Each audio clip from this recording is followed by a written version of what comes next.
Assalamualaikum warahmatullahi wabarakatuh. Berjumpa lagi dengan saya Haji Goni Haji Gopur.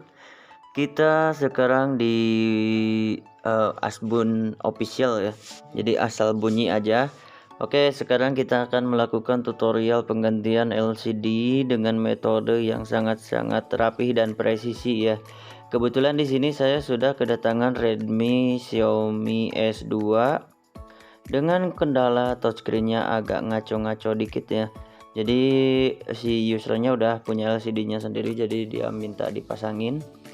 Dan ini teknik ini sangat-sangat langka ya, teknik khusus. Biasanya teman-teman kalau masang LCD itu dia diikatnya pakai karet ya untuk pengepresannya. Namun kali ini akan berbeda ya, dan hasilnya pun akan sangat-sangat rapih. Jadi jangan di skip ya, terus tonton terus sampai akhir di video ini. Oke, langkah pertama kita akan membuka terlebih dahulu backdoor ataupun cover yang berada di HP. Pertama-tama kita keluarkan SIM cardnya menggunakan SIM card ejector, lalu kita akan buka backdoornya. Karena ini baterai tandem, jadi ini adalah teknik pembukaan backdoor yang betul ya. Pertama-tama di lubang SIM ejector kalian selipkan kuku seperti itu, lalu tinggal dorong aja. Nah, nanti akan cekah ya. Dia cekah, setelah merekah seperti itu tinggal ditarik kurilingkeun guys. Jadi kalau udah tarik kuriling seperti itu tinggal kita betot ya pelan-pelan, sebab di sini bagian Xiaomi ini dia ada fingerprintnya, fleksibelnya, dan kebetulan untuk handphone yang saya buka ini ternyata fingerprintnya sudah tidak ada alias zong. Oke, langsung saja lanjut aja kita proses kedua, yaitu pembukaan tutup pengaman mesin handphone ya. Di sini kita harus menggunakan obeng plus, baik itu obeng yang manual ataupun obeng elektrik ya, suka-suka teman-teman sekalian. Oke, pertama-tama kita akan copot bautnya satu persatu pelan-pelan, jangan sampai terburu-buru. Dan perlu di disclaimer ya, kalau video ini saya khususkan untuk rekan-rekan yang ingin menjadi teknisi ya, terutama teman-teman yang mau menggeluti dunia perhandphonean. Ini khusus, video ini dikhususkan untuk teman-teman yang pemula ya. Kalau untuk yang pro ini nggak perlu lagi nonton tutorial seperti ini ya. Oke, jangan lupa bagi teman-teman yang suka di like ya, di like dan di comment, share dan subscribe. Oke, di sini kita akan buka semua baut-bautnya. Ini terdapat ada beberapa baut yang sudah kita buka. Kita tarik dari belakang pelan-pelan seperti ini. Lalu langkah yang paling penting ketika sebelum melakukan pembongkaran yaitu melepaskan konektor baterai ya. Jadi teman-teman, ini konektor baterainya harus dilepas terlebih dahulu karena dikhawatirkan kalau ada arus masuk ke dalam mesin ketika kita pegang-pegang dia akan mengakibatkan short ataupun korslet ya. Dan untuk handphone ini sepertinya dia masih baru ya, baterainya masih ori ya, masih ada lem bawaan pabriknya. Langsung saja kita akan congkel menggunakan ujung daripada pinset yang tumpul. Jangan digunakan benda runcing ataupun benda tajam ketika mencongkel baterai ya, sebab apabila nanti baterainya tertusuk itu akan meledak ya. Jadi ini sangat berbahaya. Jika teman-teman ingin melepas baterai dengan baik, bagusnya teman-teman menggunakan tools yang tidak tajam ya, yang tumpul-tumpul aja, sekira-kiranya tidak menggores kepada lapisan pengaman baterai ini ya. Oke, karena ini kita akan melakukan penggantian LCD, maka kita akan cabut fleksibel LCD-nya. Tinggal kletek aja seperti ini. Iya, oke. Dan langkah selanjutnya ini kita akan buka LCD-nya. Di sini saya menggunakan super remover ya. Jadi ini super remover ini adalah sama super glue remover. Jadi ini fungsinya cairan ini untuk memudahkan kita dalam pembukaan LCD ya, supaya si lem-lem yang tertempel ataupun terpasang antara LCD dan frame ini menjadi enggak terlalu kuat ya, jadi uduh gitu kalau bahasa Bogornya mah guys, biar uduh gitu ya. Oke, langsung aja kita menggunakan opening tool. Di sini saya punya seng buat opening tool LCD. Kita teman-teman cokel dari sini. Nah, sorodot-sorodot manja ya. Oke teman-teman, kalau untuk tutorial pelepasan LCD ini tidak terlalu rumit ya. Sebab kebanyakan orang ganti LCD itu biasanya LCD-nya udah jelek, jadi kebanyakan udah pecah, udah amburadul. Jadi tinggal cokel-cokel aja sesuka hati ya, asal jangan merusak bagian daripada frame-frame yang ada di pinggir-pinggir handphone ya. Bukan frame, maksudnya bezel-bezelnya itu tidak pecah guys. Sebab kalau pecah nanti dia akan meninggalkan celah dan akan sangat beresiko apabila terkena air. Air itu akan sangat mudah sekali masuk ke dalam LCD. Oke, Ponario Astaman. Masih Ponario guys.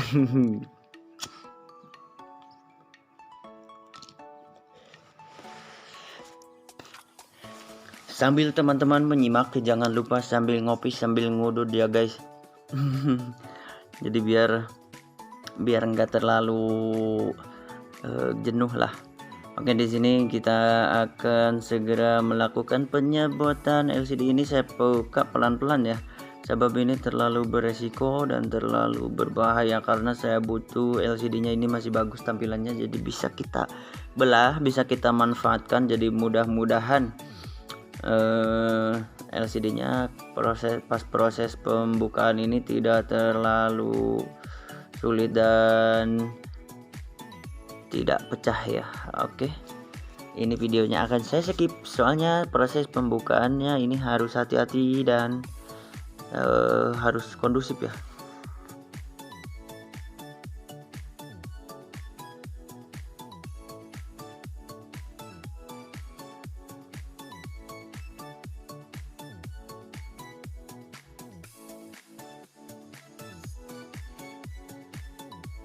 Dan langkah kedua, jangan lupa setelah untuk Xiaomi Redmi S2 ini fleksibel touchscreen-nya itu ada di bagian bawah ya, hampir sama dengan Redmi 6A, terus Redmi Note 4X yang MediaTek dia berada di bawah touchscreen-nya.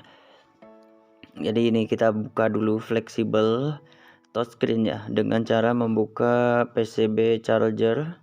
Sini lubangnya supaya enak dilihatnya, tinggal kita tarik seperti ini, dorong sedikit ini, dan alhamdulillah ketarik ya guys. Nah, ini sebelum kita pasang ini harus kita bersihkan terlebih dahulu bagian pinggir-pinggirnya daripada frame ini ya, supaya tidak ada debu-debu ataupun bekas lem yang tersisa. Nantinya ketika kita pemasangan akan sangat presisi ya. Jadi proses pembersihan ini sangat mempengaruhi kepada hasil akhir. Kalau kita tidak bersih dalam proses ini, nantinya dikhawatirkan ketika dipasang LCD-nya akan terganjel ya sama bekas-bekas lem ini seperti ini. Walaupun tidak terlalu keras dia, tapi kalau mengganjel seperti itu lalu ketekan, itu ada kemungkinan pecah. Jadi kalau bisa ya, kita bersihkan sebersih mungkin ini dari debu-debu ataupun kotoran-kotoran yang menempel pada frame Redmi S2 ini. Di handphone manapun tetap samanya SOP-nya, yaitu dengan membersihkan LCD sebersih mungkin. Oke, jika dirasa sudah bersih, langsung kita akan pasang aja LCD-nya ya. Oke, pertama-tama kita akan cek kembali ya, ini lemnya udah bersih betul apa belum. Nah, di sini ada di pojok-pojok sedikit lem-lem yang menempel. Jadi kita bersihkan, harus benar-benar bersih ya. Nah, ini kalau sudah bersih, kita akan langsung pasangkan LCD barunya ya. Kebetulan si user sudah bawa LCD-nya dan katanya ini LCD-nya tested ya. Jadi kita cuman cuman jasa pasangnya aja. Di sini kita langsung kasih lem. Di sini saya menggunakan lem T7000 yang hitam. dimana seharusnya ini yang putih ya. Bagi kawan-kawan perlu diingat ya, kalau saya pribadi untuk pemasangan LCD ini warna LCD-nya disesuaikan dengan frame dan backdoor-nya ya. Kalau framenya putih maka LCD-nya harus putih juga. Kalau framenya hitam maka LCD-nya pun harus hitam. Dan kebetulan ini karena usernya dia beli sendiri, jadi framenya putih, LCD-nya hitam alias sisirangan. Jangan sampai hitam putih fotomu ya. Hitam putih fotomu dalam album kenangan ya kan. Oke, lanjut, kita kasih lem, jangan terlalu banyak, jangan terlalu sedikit juga ya, sedang-sedang saja seperti si doi. Nah, di sini kita kasih lemnya di pinggiran-pinggirannya aja, tidak usah belepotan sampai ke tengah-tengah ya. Karena untuk pengeleman LCD ini sebenarnya cukup di pinggir-pinggir aja ya. Kita ikuti SOP-nya aja, sebab kalau sampai bluberan ke tengah-tengah ini dikhawatirkan kan nggak masalah juga sih kalau nggak terjadi apa-apa, namun kelihatannya tidak rapi ya, dan dikhawatirkan kalau lemnya terlalu banyak dia LCD-nya bisa takutnya nggak rapi. Ya intinya kita harus benar-benar rapih ya dan presisi, ingat presisi. Nah, ini LCD-nya kita coba langsung pasangkan, dan sebelum dipasang perlu diingat ya teman-teman, untuk segel yang ada di sini teman-teman harus pesek dulu ya, alias dibuka. Dan untuk di bagian fleksibel ini bisa dilihat ada yang biru-biru seperti itu adalah pelindung daripada perekat ya, perekat fleksibel. Jadi fungsinya ketika si biru-birunya dibuka itu fleksibel nanti akan merekat ya, jadi dia semacam lem double tip tempel begitu. Nah, semuanya kita buka-buka. Pertama-tama dan yang paling utama, marilah kita pesek dulu segelnya. Di sini ada segelnya, saya menggunakan cutter, ini tidak untuk ditiru ya guys. Teman-teman bisa menggunakan alat-alat yang lain, mau cutter ataupun pisau dapur, mau gergaji sensor pun bisa ya. Yang penting ini si segelnya hilang. Nah, kalau sudah hilang seperti ini, kenapa sih segelnya harus dipotong?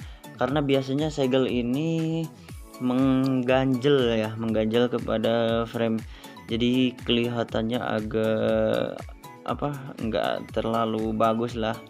Jadi ini harus benar-benar kita bersihkan. Oke, langsung masukkan aja seperti ini. Kita tarik kabel touchscreen-nya, kabel fleksibel ke mainboardnya juga kita tarik. Nah, sebelum kita rekatkan pastikan handphonenya presisi. Nah, untuk pengecekan presisinya bisa teman-teman lihat di sudut-sudut ya, sudut kiri pojok kanan atas.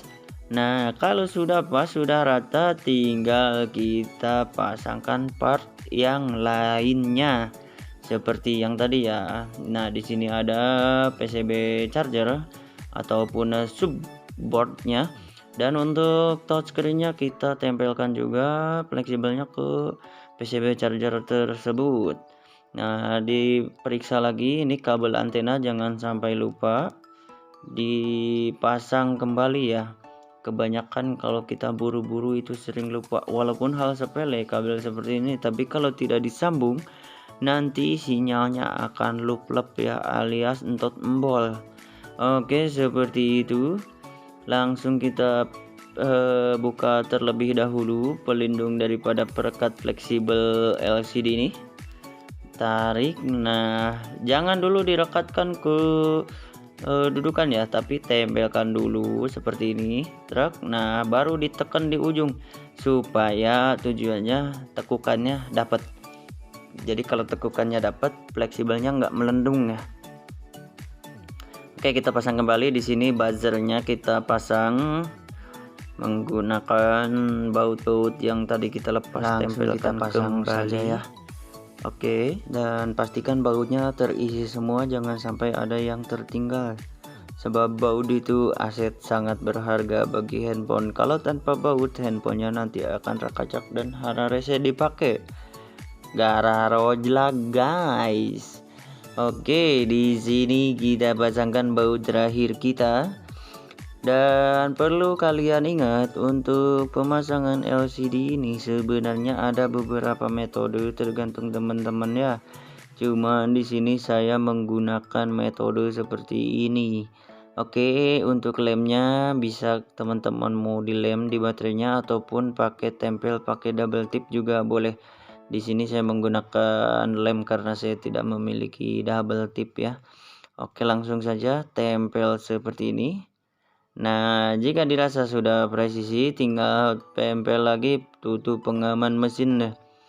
Oke, di sini bautnya kita pasangin lagi sekencang-kencangnya dan pastikan bautnya sesuai ya. Baut yang kita buka tadi kita kumpulkan, hati-hati jangan sampai ada yang hilang satu baut pun, karena satu baut pun itu akan dipertanggungjawabkan di akhirat nanti ya akhi, wahai ukhti.